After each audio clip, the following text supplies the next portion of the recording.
És bem-vindo aqui em nosso coração. Olá, queridos, graça e paz, sejam bem-vindos a mais um estudo bíblico da Palavra de Deus. Que Deus possa abençoar a sua vida, que Deus possa abençoar o seu lar, que Deus possa abençoar a sua casa. Sejam bem-vindos a mais esse panorama bíblico que nós temos. Então, desde já eu quero te convidar que toda quarta-feira às 18 horas nós temos esse vídeo. Então, toda quarta-feira às 18 horas nós estamos aqui para que a gente possa compartilhar um pouco mais da palavra de Deus. Não é um estudo aprofundado, não é um estudo onde a gente vai detalhar capítulo a capítulo, esmiuçar capítulo a capítulo, mas a gente faz um resumo, né, do que diz cada livro, do que diz cada capítulo, né? Então a gente dá um resumo do livro. Bom, hoje nós vamos falar sobre o livro de Daniel. Então hoje nós vamos falar sobre o livro de Daniel, o profeta maior, né? Daniel ele tem 12 capítulos, ele tem 357 versículos, a autoria é acreditada a Daniel. Ele foi escrito entre o ano de 590 a 570 a.C. A palavra Daniel tem o significado de que Deus é o meu juiz.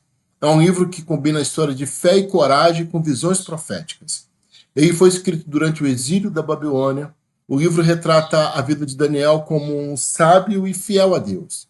Daniel foi um servo muito fiel a Deus. Ele se manteve, mesmo as adversidades, mesmo em meio às adversidades, mesmo em meio a tudo que ele estava vivendo, mas ele permaneceu firme na presença de Deus.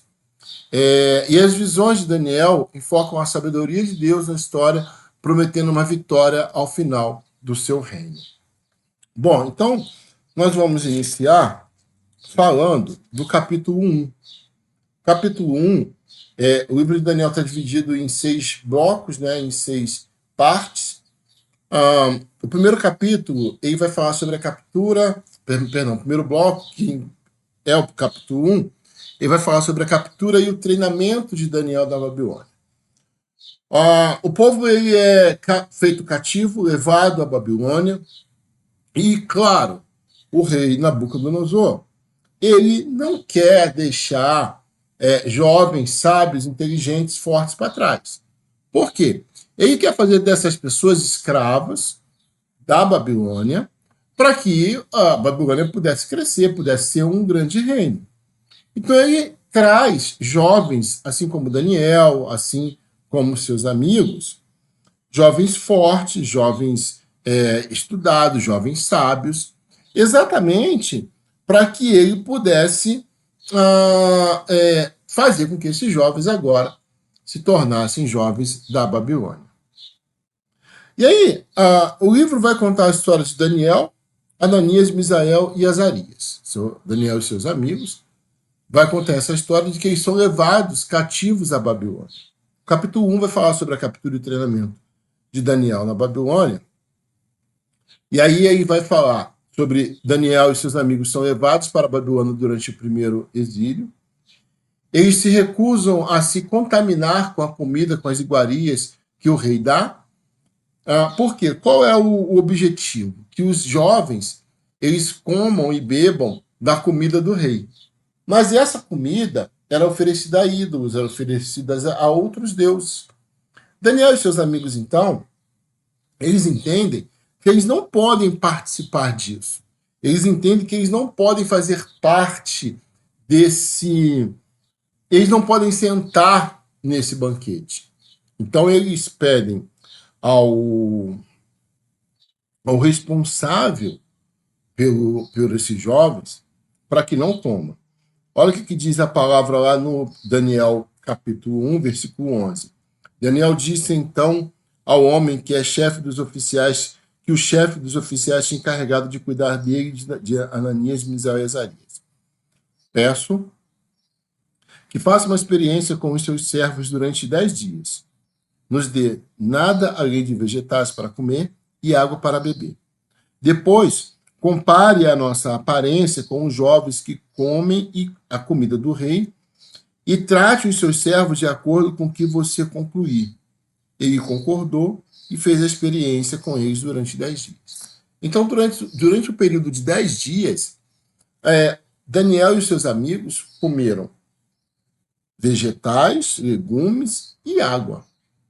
Eles não se sentaram no banquete do rei, eles não comeram a comida que o rei oferecia, porque Daniel resolveu fazer um propósito com Deus. Daniel resolveu, então, não se contaminar com as iguarias do rei. A palavra vai dizer que, ao final dos 10 dias, assim diz a palavra, passados 10 dias, eles pareciam mais saudáveis e mais fortes do que todos os jovens que comiam a comida da mesa do rei. Então, ou seja, o que a gente conclui com isso? Que quando eu não me envolvo, eu não me deixo levar pelo que esse mundo tem a oferecer, eu vou acabar me destacando, porque eu acabo sendo referência no reino de Deus. Foi exatamente isso que aconteceu com Daniel. Daniel se tornou uma referência. Porque, passados 10 dias, Daniel e seus amigos estavam mais sábios, mais inteligentes, sabe? Estavam mais vistosos, eram pessoas mais intelectuais do que os outros jovens. Isso passados 10 dias. E aí, passemos então para o capítulo de número 2. O capítulo de número 2 vai nos dizer sobre um sonho que Nabucodonosor teve. O bloco 2 vai englobar o capítulo de número 2, vai falar sobre a interpretação do sonho de Nabucodonosor. E ele vai falar que Nabucodonosor tem um sonho perturbador que ninguém em seu reino pode interpretar. Nabucodonosor, então, ele tem um sonho e ninguém consegue interpretar. Ele chama, a palavra vai dizer que ele chama, então os astrólogos responderam em aramaico ao rei. Ó rei, vive para sempre. Conta o sonho aos teus servos e nós interpretaremos. O rei respondeu aos astrólogos: essa é a minha decisão. Se vocês não me disserem qual foi o meu sonho e não interpretarem, farei que vocês sejam cortados em pedaços, que as suas casas se tornem um monte de entulho. Mas, se me revelarem um sonho e interpretarem, eu darei a vocês presentes e recompensas de grandes honrarias. Portanto, revela meu sonho e a sua interpretação. Então, ou seja, o que Nabucodonosor fez? Se vocês são magos, são astrólogos mesmo, me fale o meu sonho. E aí, então, Nabucodonosor tem um sonho perturbador. Daniel, então, interpreta esse sonho. Ele revela uma sucessão de impérios que surgiriam após a Babilônia. E aí, Daniel, então, é promovido à alta posição do reino. E aí ele vai falar assim, o 10, o astrólogo responde ao rei: não há homem na terra que possa fazer o que o rei está pedindo. Nenhum rei, por mais e mais poderoso que tenha sido, chegou a pedir uma coisa dessas. Nenhum mago, encantador ou astrólogo. O que o rei está pedindo é difícil demais. Ninguém pode revelar isso ao rei, senão os deuses. E eles não vivem entre os mortais. Isso, então, deixou o rei furioso, e ele ordenou a execução de todos os sábios da Babilônia. E assim foi emitido o decreto para que fossem mortos os sábios. Os encarregados saíram à procura de Daniel e seus amigos para que também fossem mortos. E aí, Arioque, o comandante da guarda do rei, já se preparava para matar os sábios, quando Daniel dirigiu-se a ele com sabedoria e bom senso. E ele perguntou ao oficial do rei: por que o rei emitiu tão decreto? E aí o Daniel... ele pergunta por que o rei emitiu um decreto tão perverso. E aí o oficial responde: porque não tem ninguém para interpretar o sonho do rei. E aí Daniel voltou para casa, contou o problema aos seus amigos, e eles lhe pediu que rogasse ao Deus dos céus que tivesse misericórdia acerca desse mistério, para que ele e seus amigos não fossem executados com os outros sábios da Babilônia. Então, o mistério foi revelado a Daniel de noite numa visão, e Daniel louvou a Deus dos céus.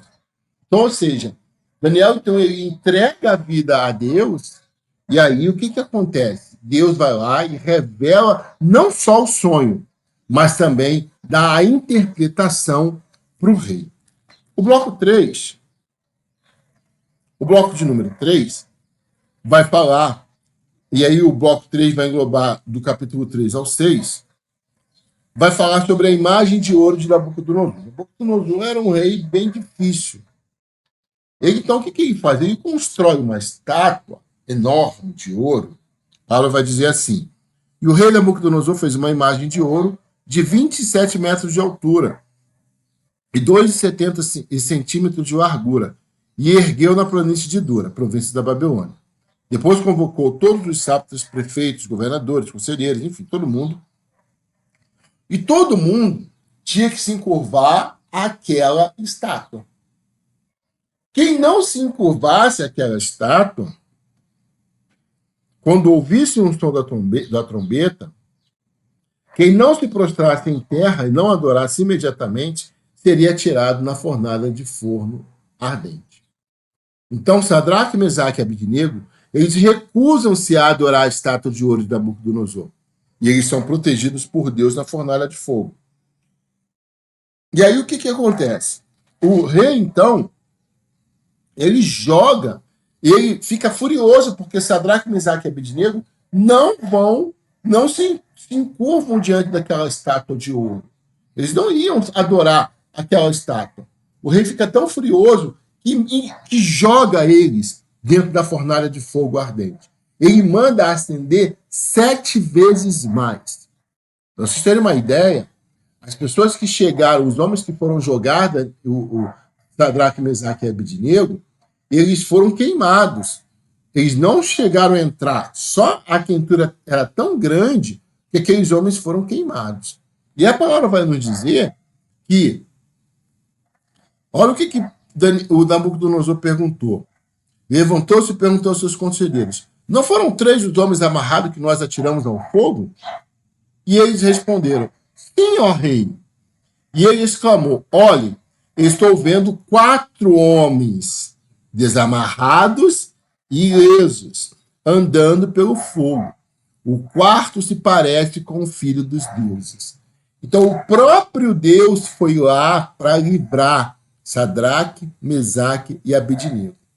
Por quê? Porque eles não se encurvaram àquela estátua. Então, isso nos diz muito sobre nós, sobre as nossas vidas. Quando nós não nos encurvamos a outros deuses, a outras culturas, a outros costumes, Deus vai nos honrar. Deus honra a nossa vida.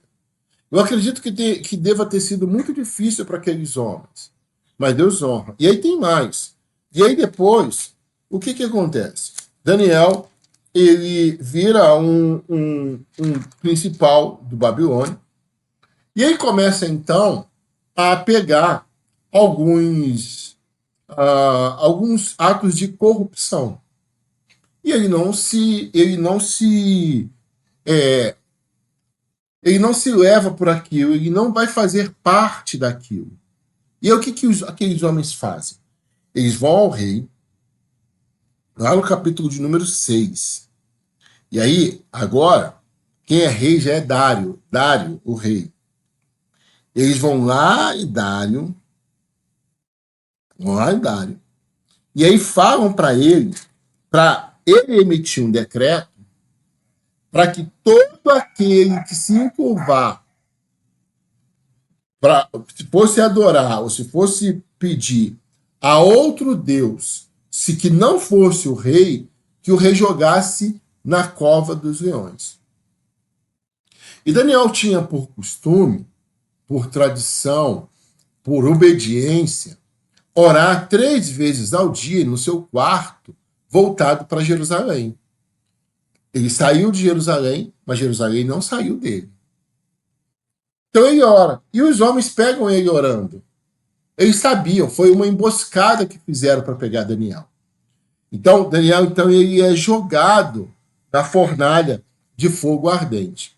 Daniel é lançado na cova dos leões por orar a Deus, contrariando a lei do rei. Mas Deus intervém e salva ele também.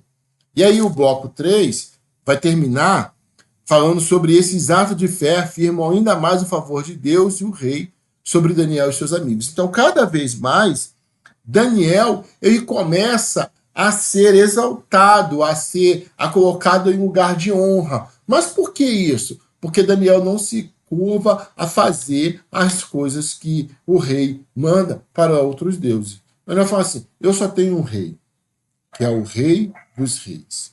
O bloco 4 vai do capítulo 7, vai do capítulo 7 ao capítulo 9. O quarto bloco vai do capítulo 7 ao capítulo 9. Na verdade, ele vai do capítulo 7 ao 12. Perdão, vai do capítulo 7 ao 12. E aí depois, o bloco 5 e o bloco 6 vão estar dentro desse bloco de capítulos. E aí o capítulo do quarto bloco, vai do capítulo 7 ao 12, vai falar sobre as visões que Daniel teve. Que aí Daniel começa a ter visões, sonhos proféticos. Alguns estudiosos, algumas pessoas dizem que o livro de Daniel é o Apocalipse do Antigo Testamento.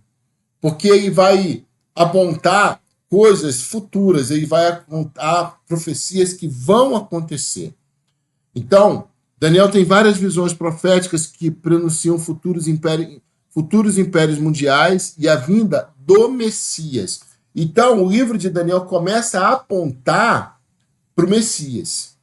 Ele recebe revelações sobre a dominação mundial dos medos e persas, gregos e romanos, e a eventual vitória do reino de Deus. Isso realmente aconteceu. Depois, os romanos tomaram conta. No entanto, que no século I, quando Jesus já estava entre nós, o império que dominava era o Império Greco-Romano.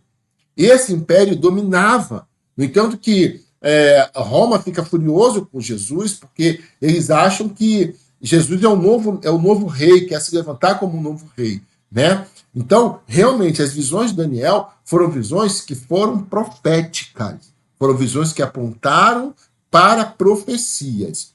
As visões também revelam a futura tribulação de Israel, o anticristo e a ressurreição final dos mortos. E isso tudo para estar por vir. Se você pegar do capítulo 9 até o capítulo 12 do livro de Daniel, e fazer uma rápida comparação com os capítulos finais também de Apocalipse, você vai ver que eles praticamente se entrelaçam. E aí a gente está falando de anos e anos depois. A diferença de um para outro é muito grande. Para vocês terem uma ideia, Daniel foi escrito no ano 570 a.C. Apocalipse foi escrito no segundo século agora da era cristã. Então, a diferença de anos é muito grande para dizer que foi coincidência. As coisas de Deus, elas fazem assim, ó, elas se entrelaçam. O bloco 5 vai falar sobre a oração de Daniel e a resposta de Deus, aí vai falar lá no capítulo de número 9, que vai falar sobre a oração de Daniel. Daniel ora fervorosamente por seu povo, confessando seus pecados e pedindo misericórdia de Deus. A gente consegue observar que a maioria dos profetas faz essa oração. Ora em favor do povo, ora